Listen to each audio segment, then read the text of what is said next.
बाकी बड़े उम्र के लोग अलग हैं। 1 लाख युवक जान गंवाते हैं हर साल लापरवाह ड्राइविंग के कारण।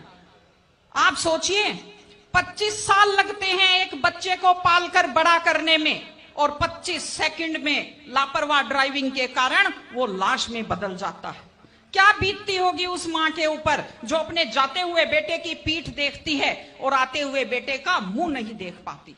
आप लोग क्या सोचते हैं, अगर आप अपनी पावर दिखाना चाहते हैं तो मिल्खा सिंह की तरह तेज दौड़िए, या कि आप नीरज चोपड़ा की तरह, देवेंद्र झाझड़िया की तरह आप तेज भाला फेंकिए मोटरसाइकिल का कान मरोड़ने में, या तेज गति से कार भगाने में कोई बहादुरी नहीं होती। अगर आप सोचते हैं कि आप बड़े हैंडसम और डैशिंग दिखते हैं तेज गाड़ी भगाते हुए, आप डैशिंग हैंडसम नहीं दिखते, आप लापरवाह दिखते हैं, आप बेपरवाह दिखते हैं, आप बेवकूफ दिखते हैं।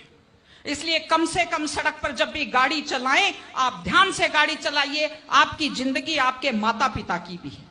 एक छोटी सी चीज और कहना चाहती हूं, हमारे बुजुर्ग हमें जब पालते हैं, जो लोग खेती से बच्चों को पढ़ाते हैं, जो लोग छोटी आमदनी में बच्चों को पढ़ाते हैं, उनकी पूरी उम्र खप जाती है अपने बच्चों की जिंदगी बनाने में। और उसके बाद दुख का विषय है, बड़ा पीड़ादायक सीन मैं कई जगह देखती हूं कि एक माँ बाप मेहनत करते हुए हाथों में आइटन पड़ जाते हैं, एड़ियां फट जाती हैं, कपड़े मैले फट जाते हैं, और उसके बाद जब बेटे को पढ़ा लिखा कर तैयार करते हैं, उसके बाद पढ़ी लिखी बड़े घर की थोड़ी बेटी आ जाती है तो माँ बाप की तरफ ध्यान नहीं देते। आज हमारे 60-70% घरों में हालत यह है कि बुजुर्गों को रोटी तो मिल रही है लेकिन इज्जत से रोटी नहीं मिल रही। इस चीज को बदलने की जरूरत है। माँ बाप, मैं आपसे कहती हूं, जैसी भी परिस्थिति होती है, माता पिता आपको राजकुमार की तरह पालते हैं। आपकी भी ड्यूटी है, जैसी आपकी हैसियत है, बुढ़ापे में उनको बादशाहों की तरह से रखिए, उनकी सेवा कीजिए, उनका सम्मान कीजिए। इस तरह से माता पिता की सेवा कीजिए। वो अपनी जिंदगी आपके लिए कुर्बान कर देते हैं। और माताएं बहनें बैठी हैं, एक छोटी सी लास्ट बात जो मैं कह रही हूं, बेटियों को समझदार बनाइए, बेटियों को बेटा मत बनाइए, क्योंकि बेटे तो लापरवाह होते हैं। बेटियों को समझदार बेटी बनाइए।